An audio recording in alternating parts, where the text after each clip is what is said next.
Is Buffyfest still your favorite website? Yep. This is Buffyfest at New York Comic Con with newly appointed editor-in-chief of Dark Horse Comics, Scott Allie.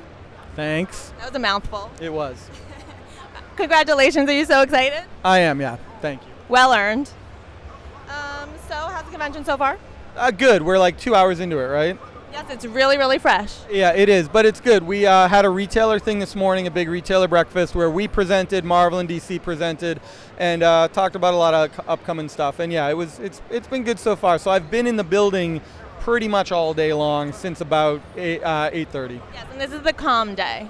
Yeah, well, no, preview night's always a little bit crazy. Tomorrow during the day will be calmer than tonight, probably. But then you have your panel.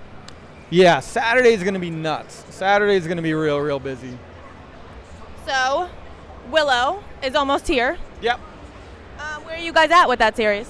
We are, we're going full tilt. It's, we've been having some scheduling problems, frankly. We're going to be pretty tight on this. Brian Ching's drawing it, and he's doing a great job. It's really, really cool, and we're excited to have a little bit of preview material out and get some more preview stuff out soon. One of the hard things about season 9 is coordinating. We've got characters like mainly Spike and Willow moving from one book to another through multiple writers.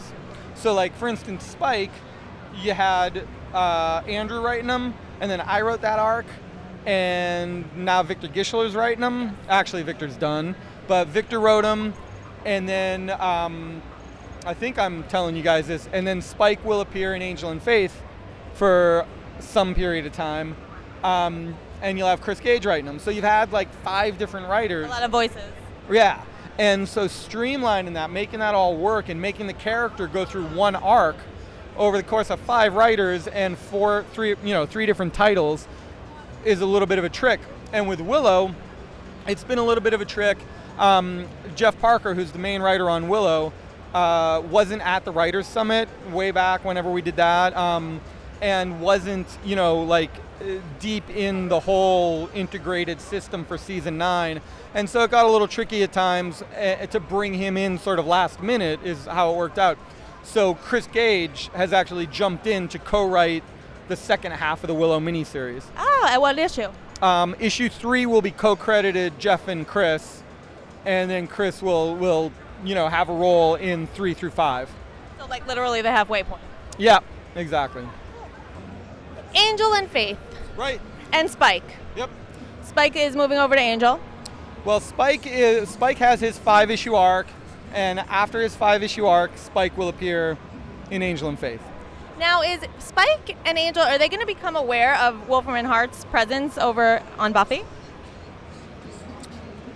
There is very little exchange of information between Angel and Faith and the Buffy book, so not in season 9, that won't really happen. Okay. What about Nadira and the Slayers in London? Nadira is going to continue to get increasingly kind of difficult for everybody.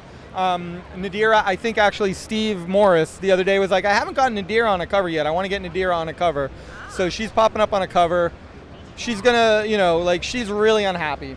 Yeah, what are the consequences there? Is she going to go, full-blown confrontation or, manipulative Faith situation of season 3 of Buffy? How is that going to work? I'm not going to tell you. And I don't blame you. So, Michelle is not here. But if she were here, yeah, she would ask you if we've reached a point in season 9 where you can use one word to say what the theme is. And just like with season 8, I don't want to say it.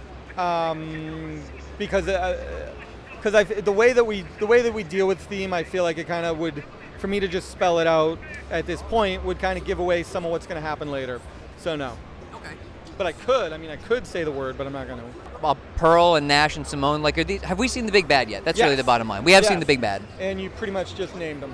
Okay, so those are the big bads. Yep, and separate big bads. Each of our pals have different big bads. Okay.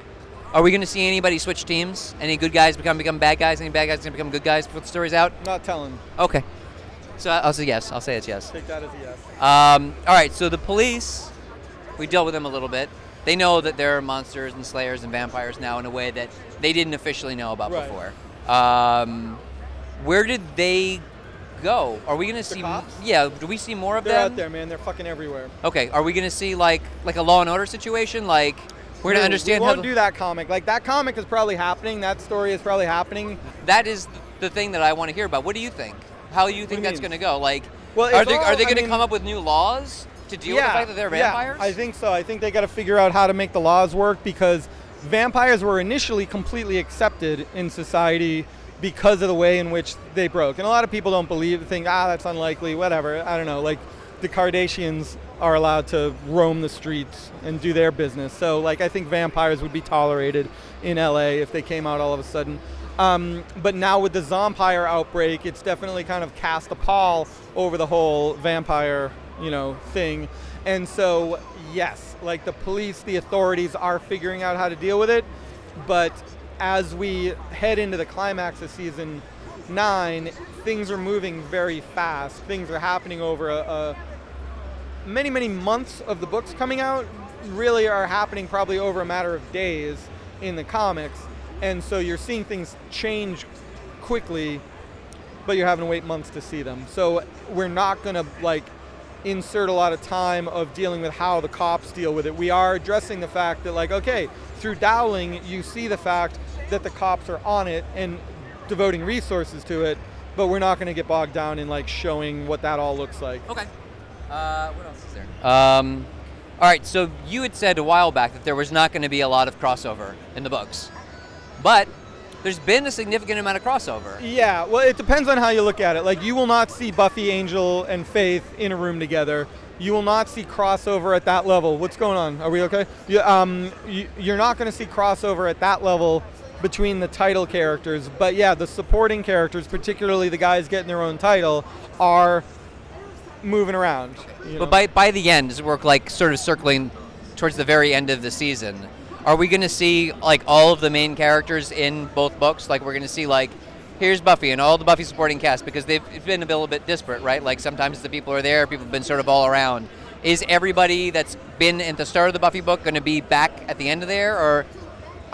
For the most part. Okay. I don't know. I won't say all of them, but for the most part, what we're going to see towards the end of the Buffy title is the core characters, surviving core characters, really coming back together. One thing I said on Slay Alive today that I think was pretty on the nose about this is that Spike had a thing to go through, and he's going through it, and it's taking him very far away from everything. Willow had a thing she needed to do. It's taken her far away. She is going to come back to the center of things.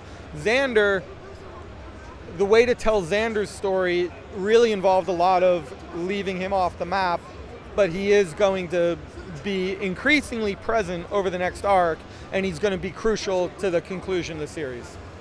Thanks, Scott, for answering those thanks. Buffy questions. You got it. Yeah.